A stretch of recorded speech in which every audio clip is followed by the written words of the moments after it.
दोस्तों अस्सलाम वालेकुम। आओ हकीम मोहम्मद खान, मैं हकीम मोहम्मद खान नामानी टल्लो गुलाम ली मातली।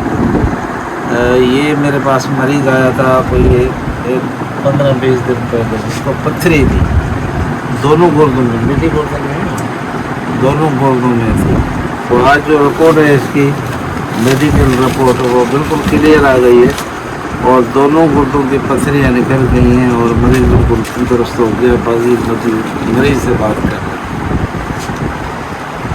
मैंने तकरीबन बहुत अरसा पथरी की वजह से जो ना भुगता है, दवाएं खाई है, मेडिसिन खाई थी, मगर उसमें कोई फ़र्क नहीं हो रहा था। यहाँ तक कि कराची SIUT में भी मैंने दिखाया था, उन लोगों ने मुझे बोला था कि ऑपरेशन होगी। तो ऑपरेशन की वजह से किसी ने मुझे हकीम साहब का बताया था, तो मैं हकीम साहब के पास आया, उसने मुझे दवाई दी थी। तकरीबन 15 दिन पहले मैं दवाई लेके गया, वो दवाई मैंने खाई। पहले रिपोर्ट में पथरी आई थी, एक गुर्दे में 1.1 की और दूसरे गुर्दे में 0.8 की आई थी। तो मैं दवाई लेके गया, वो दवाई खाई मैंने। उसके बाद दवाई खाने के बाद मैंने ये रिपोर्ट करवाई, तो उसमें एक गुर्दे में पथरी जो निकल गई और दूसरे में 0.6 की रह गई। तो आज फिर मैं हकीम साहब के पास आया दवाई लेने।